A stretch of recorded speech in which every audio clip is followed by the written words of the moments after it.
Des Congolais déplacés par les violences ethniques s'adaptent à leur nouvelle vie dans un camp dans la province de l'Ituri. Des milliers d'entre eux ont fui leur village dans le territoire Djougou après que des affrontements ont éclaté entre les communautés Hema et Lendu le mois dernier. Les agences humanitaires ont intensifié leurs opérations pour les aider. Nous avons plus de 300 000 personnes déplacées. Il y a un mix d'interventions en termes de dons en nature, donc nous apportons des produits de première nécessité et de la nourriture aux gens, ainsi que de l'argent liquide afin qu'ils accèdent aux produits du marché. Le conflit ethnique dans la province de l'Ituri a empiré l'insécurité alimentaire en RDC. Le Programme alimentaire mondial affirme que des millions de personnes se démènent pour accéder à la nourriture dans tout le pays. La RDC constitue la deuxième plus grande crise alimentaire dans le monde.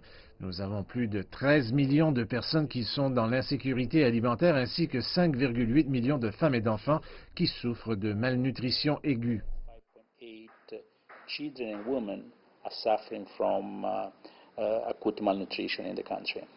Les autorités locales disent que le conflit a fait jusque-là 160 morts. Un responsable du parti du président Tshisekedi explique que le gouvernement fait tout ce qu'il peut pour améliorer la situation. Le président a amené son équipe en Ituri jusqu'à Bunia pour rassurer les gens quant à l'implication du gouvernement à apporter le changement. Quelle sorte de changement? Améliorer la situation sécuritaire dans ces lieux et afin de ce faire, il faut s'assurer que notre armée est bien préparée. Le président Tshisekedi a décrit le conflit ethnique comme une tentative de génocide et a ordonné une opération de grande envergure contre les milices.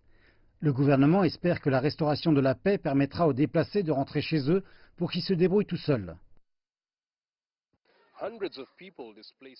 Des centaines de personnes déplacées par le conflit ethnique ont fui vers l'Ouganda voisin. La crise est intervenue alors même que la province de l'Ituri s'acharne à contenir la pire épidémie d'Ebola du pays.